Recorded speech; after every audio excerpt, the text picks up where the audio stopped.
80 शब्द प्रति minute. Dictation लिखिए। सभापति महोदय, सदस्य महोदय ने सदन में जो विधेयक पेश किया है मैं उसका हृदय से समर्थन करता हूं और मैं समझता हूं कि इस विधेयक पर आज कोई निर्णय अवश्य लिया जाना चाहिए।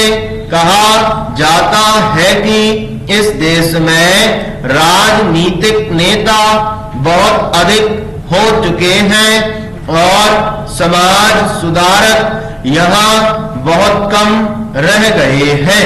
यह बात बिल्कुल सही है और मैं स्वयं इस समस्या पर कई दिनों से सोच रहा हूँ। इस देश में जो भी अच्छा आदमी होता है वह धीरे धीरे राजनीतिक क्षेत्र में चला जाता है।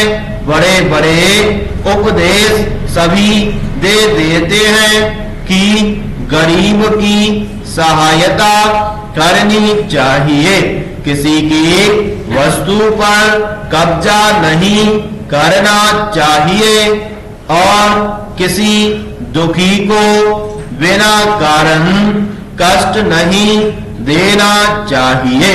वास्तव में ऐसा कोई करता नहीं है।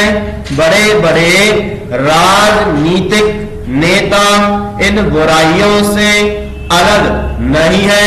ऐसी अवस्था में इस देश का किस तरह से विकास हो सकता है। दहेज प्रथा के विषय में भी मैं यह कहना चाहता हूँ कि कोई भी गरीब या अनपढ़ आदमी दहेज नहीं देता है।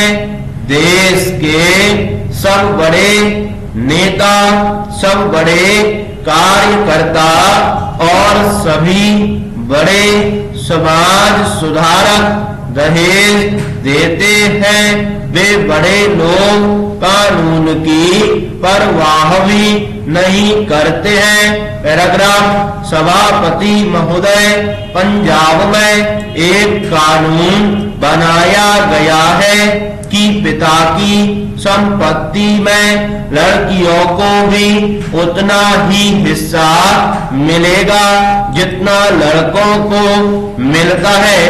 परिणाम यह हुआ है कि वहां पर न तो दहेज देना पड़ता है और न ही कोई दहेज मांगता है। मैं समझता हूँ कि इस प्रकार का कानून देश के अन्य राज्यों में भी लागू किया जाए तो दहेज प्रथा को समाप्त किया जा सकता है। जब लड़कियों को पिता की संपत्ति का पूरा हिस्सा मिलेगा और पूरी जमीन मिलेगी तो उन्हें दहेज देने की आवश्यकता भी नहीं पड़ेगी।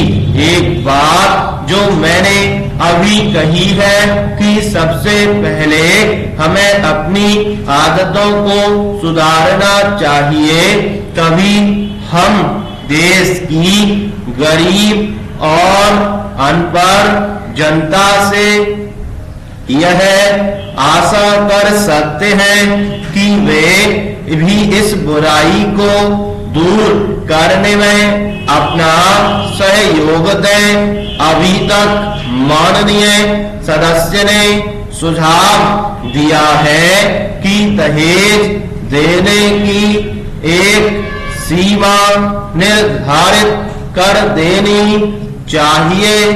इस संबंध में मेरा सुझाव यह है कि दहेज की कोई सीमा निर्धारित नहीं होनी चाहिए।